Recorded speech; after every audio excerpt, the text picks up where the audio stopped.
think in the early stages, certainly arranging for ourselves and for interested parents and politicians to actually be able to go to Scotland in particular and observe what was happening in individual schools there, and talk to educationalists there, and actually see the reality of it in a school setting, not just a preschool setting. I think that gave people that extra element of confidence they wouldn't have had otherwise. Almost a bit of proof, Yes. it's more tangible Well, that way, isn't it? I suppose. absolutely. I mean, I think it's a big trust you give. You give your children to the adults for their education. There's a huge amount of trust in that. It's a big risk, isn't it? Of course it is, even in any educational setting. You've got to trust those people who have your best interests of your child. They're not sort of factionless or sort of obsessive. Education is always going to be of the utmost importance there, and the language is of the utmost importance, but you've got to make sure you're going to sensible people who are going to do sensible things, and unless you have that trust and fundamental strong relationships, I think, Which applies to any schooling, of course. Indeed, but particularly I think in this situation, Yeah. because once you've committed to that, it is a big commitment, and it's a long-term commitment, I think. And we were fortunate to have had parents and members of staff, potential members of staff, who had made that commitment at the same time, I think. And again, I suppose that risk element, at the time, there was quite a risk to this because it hadn't been done in the Isle of Man before. In fact, probably the last time children would have been taught in a primary school setting through the Manx language would be at least 150 years previous to that, because of course Manx was being stamped out for the latter part of the 19th century. Anyone found speaking Manx was deemed to be worthy of severe punishment. So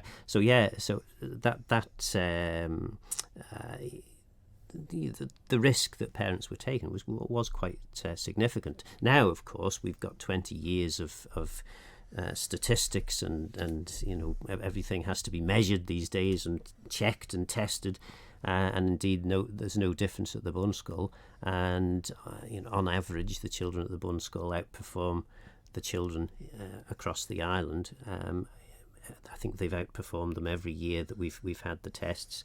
And not just in language. I mean, you could understand perhaps that they would in language, because the whole idea of speaking more languages means that you're going to have more experience to more ideas in language.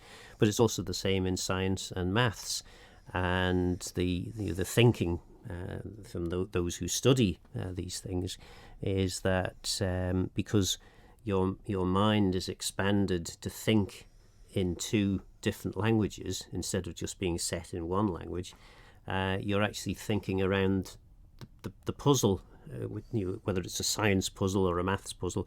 You're thinking around that from two angles instead of just the one, which makes you more likely to be more successful in maths and science too. So it's it's tried and tested now, and that's the great thing, effectively, that is happening on the 1st of September. The department has finally said, "Yeah, let's take this in-house. This should be mainstream. Why have we got this kind of unique sort of constitutional setup? This should be part of our mainstream system." We'll come to developments in 2020 in just a minute, but you've mentioned that the late 90s. This is gathering some pace. Then you've mentioned the establishment of Muintir and the base, if you like, in Braddon. When did we then see the Bunscoill in its current form, if you like, in St John's, and when did that kind of take off? Well, it's set up first of all as a unit at Ballacottia, and I think it was a year at Ballacottia. Then again, circumstances, everything was shining on us because everything was just happening at the right time. A new school was being built at St John's, and the old school, there was a covenant on it, which required it to be transferred to be used as a heritage centre if it wasn't being used as a school. At the time, the department was rather keen on hanging on to its school buildings because it was having to build more schools because there was quite an increase in population at the time. So the last thing they needed was to lose a school.